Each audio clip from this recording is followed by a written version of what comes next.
In this example, we need to simplify these three expressions here. If you notice, all of them involve the square root of a negative number.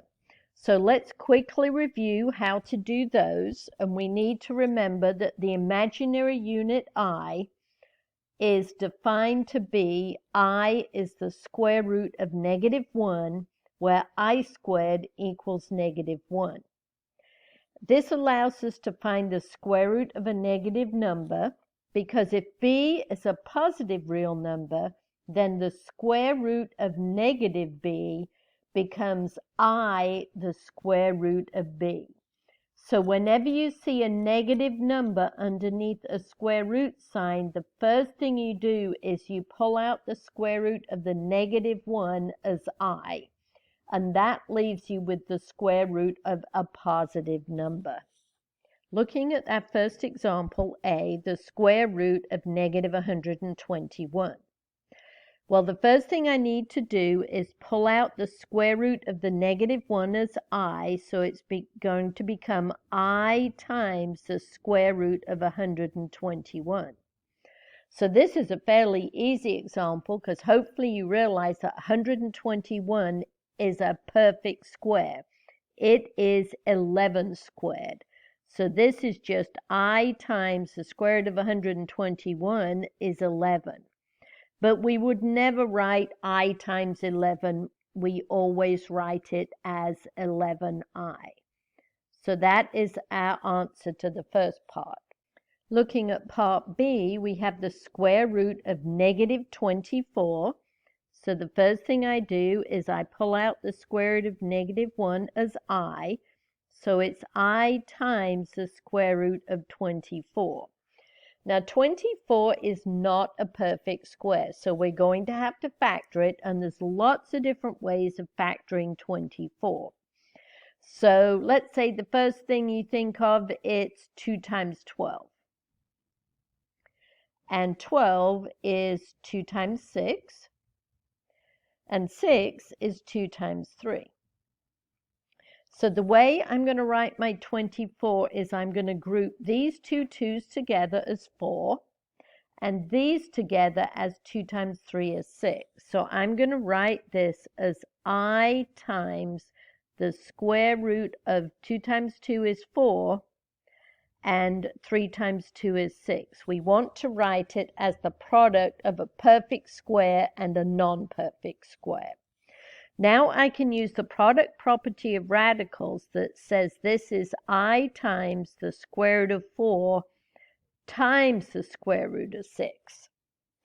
And now we can simplify that as the square root of 4 is 2, so it's going to be I times 2 times the square root of 6. So just neatening it up, I'd write that as 2I times the square root of 6.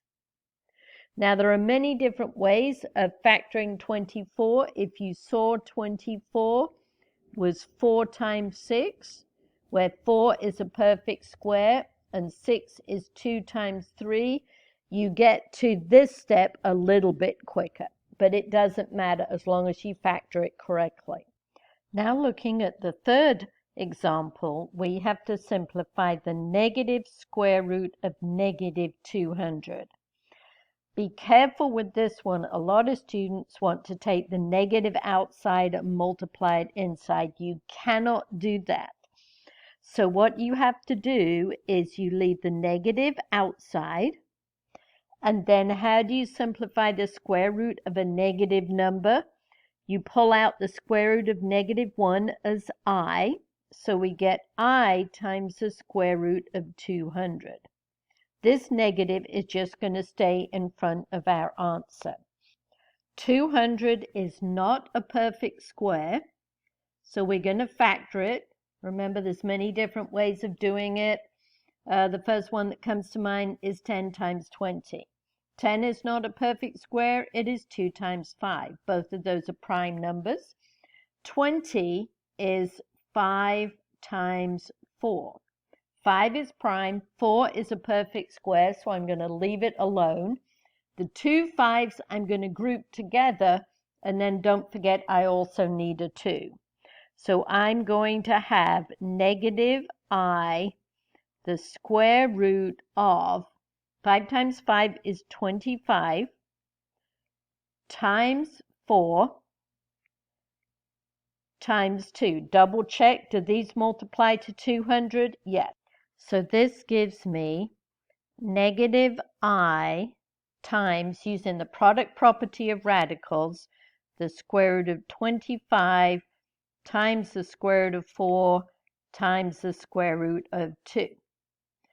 And this is going to give me negative I. What's the square root of 25? 5. What's the square root of 4? 2. So I've got negative I times 5 times 2 times the square root of 2 that doesn't simplify. So just neatening it up, 5 times 2 is 10.